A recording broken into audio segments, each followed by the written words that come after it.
Welcome to podcast episode number 2, and this podcast is going to be about how it doesn't have to be this way forever. Even though it feels like this pain is never going to end, it may feel like, you just don't know where to turn, don't know what to do, and that it's just going to be this way forever, that you might as well surrender to it and not even try because it's going to be this way forever. So you might be feeling like there is no hope.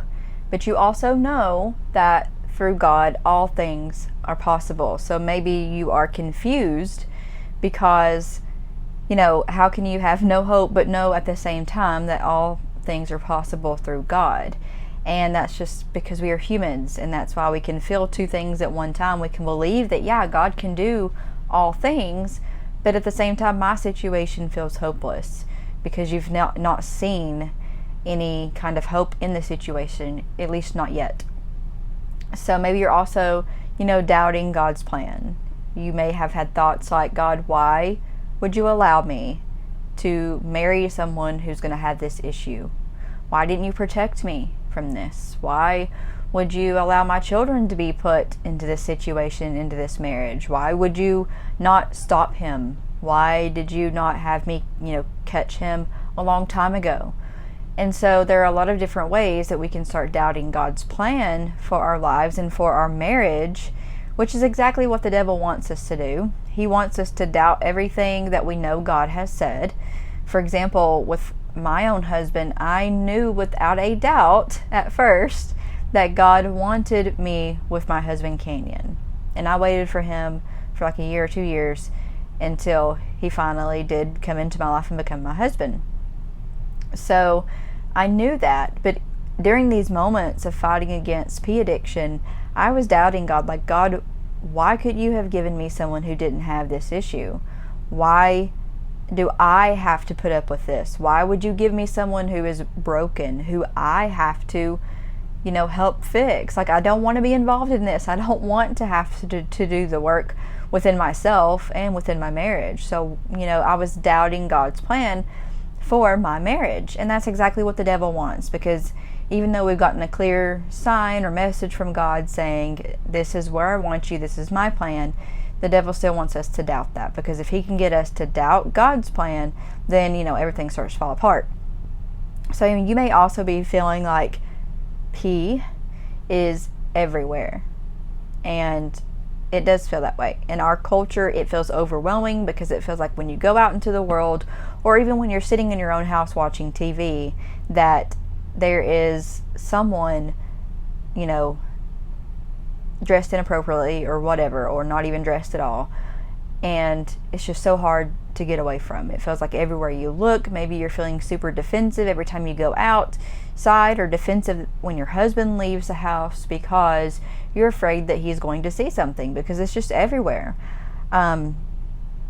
So there are solutions to these problems that we're having and that we're going through, and that you may be going through while dealing with pee addiction. So one solution, let's talk about Romans 8:28, and that is, we know that all things work together for good to them that love God, to them who are called according to his purpose. That's the King James, version of that.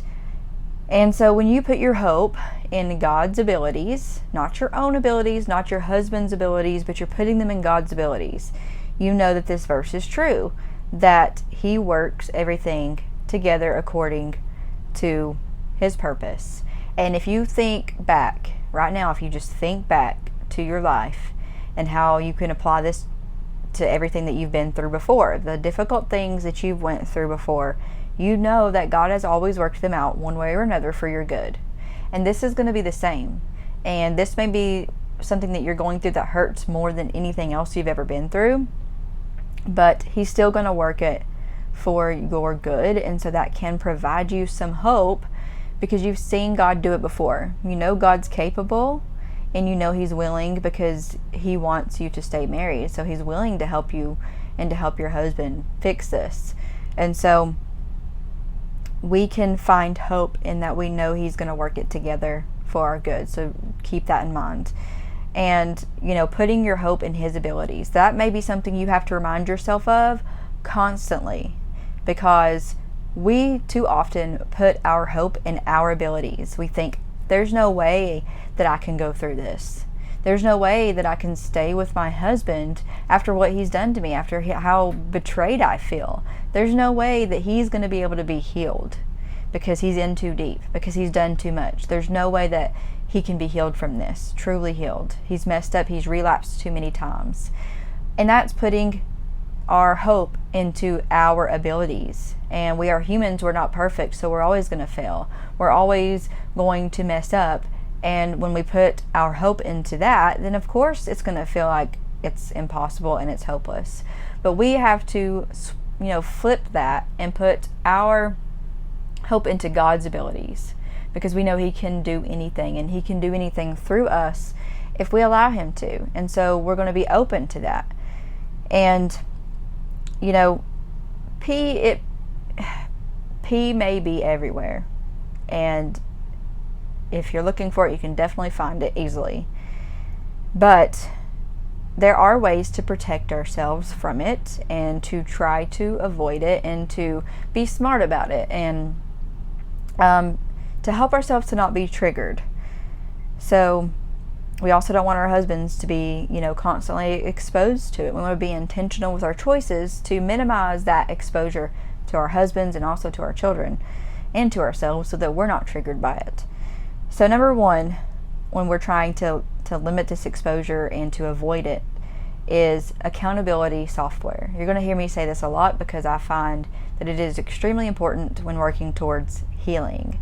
So when you have accountability software such as Covenant Eyes, which is something you download to your computer, to your phone, to anywhere that has internet and access to these things, it is going to help you avoid that, because that it just gives that accountability to your husband, but also it's just a lot of, it just puts that boundary there so that you aren't tempted to go on websites that you shouldn't go on that may pop up something. Or even if, your kids or your husband doesn't really realize a website they're looking at, like that could be, Instagram. He doesn't realize that what he's looking at might be a trigger for you or wrong in your opinion, but if you have a software that's sending you screenshots of what he's looking at, you could say, hey, I don't like what I'm seeing here. I don't think you should be on this website. And you can have a conversation, a healthy conversation about setting a boundary of not going on that website anymore. So the one that I recommend is Covenant Eyes, and I will post a link below, or you can use code RenewedWife for 30 days of that for free. Try it. I think it's completely worth it, and then you can decide if you want to keep it or not. So number two, be intentional about what you watch on TV. If you watch TV at all, because I know that one boundary that I set, that my husband and I set together, was just not watching TV for a while until we started working towards healing. But if you are going to watch TV and, whatever you watch, be sure that it's not going to show something inappropriate that could be a trigger for you or your husband. And that may be where you guys, come up with a boundary that you watch the show first, you make sure there's nothing in it, and then you guys can watch it together. That would be a healthy boundary to have.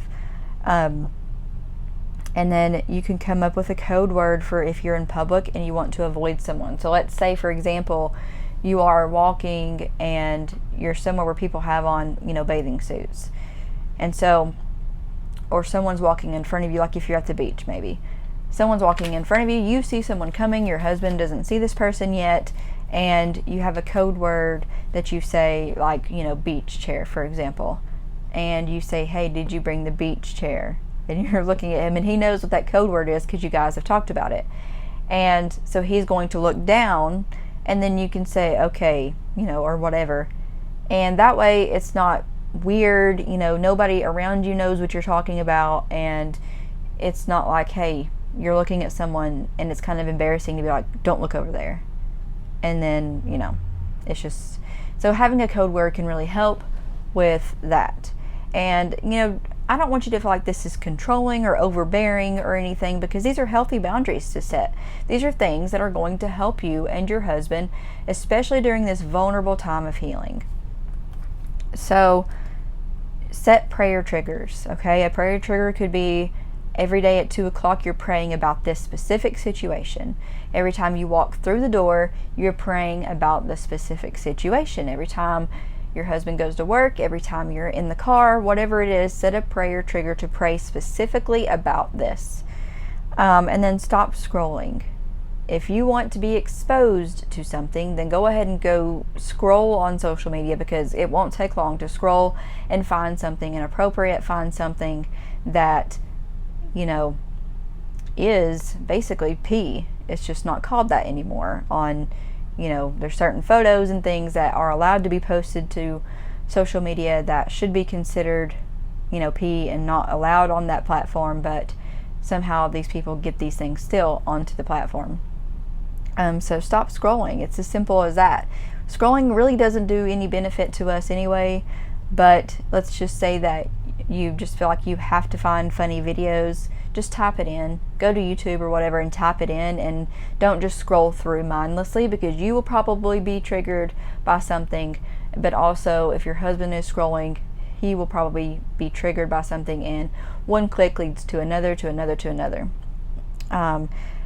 So if you know something is triggering, like let's say, for example, a billboard on the road.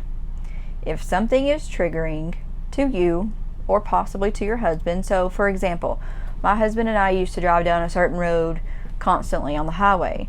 Well, they had this huge billboard with a woman in a bikini laying down, and it was showing way too much for my comfort, and it's just out there in your face, and it was probably for some spa or something, laser hair removal, I don't know, but it made me uncomfortable. I didn't like it, because especially going through such a vulnerable time with healing from this, I just found that to be very annoying, and it made me think things, and I didn't know what my husband was thinking about it, even though he probably wasn't thinking too much about it, but I didn't know. And so it made my mind and negative thinking started to spiral out of control when I would see this billboard. So we just set up a boundary. We talked about it and said, we're not going to drive down that road anymore, because we don't want temptation.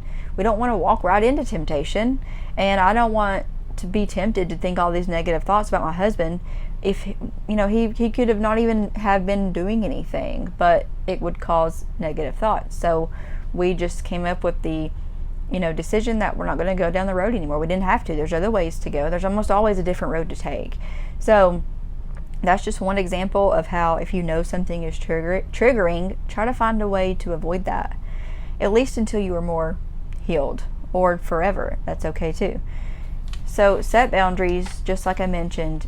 Set different boundaries whenever you are, especially at the beginning of healing, because you do want to avoid temptation as much as possible. So setting boundaries can be, a huge help in that. And so putting on the armor of God. Sometimes I think we forget about this, but if you have that mindset of, I'm putting on the armor of God, and He's going to protect me, He's going to protect my husband, and if you just remind yourself of that. So when you wake up in the morning, remind yourself to put on the helmet of salvation, the shield of faith, the breastplate of righteousness, the belt of truth, the sword of the Spirit, the shoes of the gospel of peace. Okay, so we're not meant to constantly worry about this, even though this is going to be on your mind a lot, most likely, and you're hurting, you want the pain to stop, and so it's going to be very difficult not to worry. But we're not meant to worry. God doesn't call us to worry. He even gives us an example of putting on the armor of God, so that we don't have to worry, and that we can just surrender it to Him. And so remind yourself that you cannot control your husband's actions. You have to let go of that desire or need to control the situation. And that can be extremely difficult, especially if you're someone who, wants to have that control over the situations that you're in.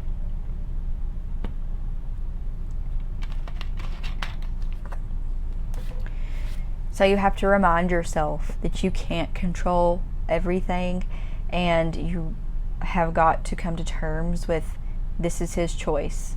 And no matter how much you work on yourself, you can't make choices for Him. So I'm going to close with this. Put up a reminder. This is your call to action here. Put up a reminder, like a sticky note that reminds you of something that you learned today. One thing that you learned. Be sure to write it down. And it can be easy to forget things, especially in the moment. This is, a very emotional thing you're going through. So in the moment, you may not remember anything, any advice that I ever give you. But if you have written it down somewhere that you can see it very easily, then it's going to come right to your mind and be more likely to help you in the moment. Okay, so please leave a review of the show. We've just gotten this started, and reviews are going to help people to find this. And I really appreciate your time. I know it takes time to go and actually leave a review, so thank you for doing that, because my goal is to help as many women as possible, and by you leaving a review, you are also helping those women too. And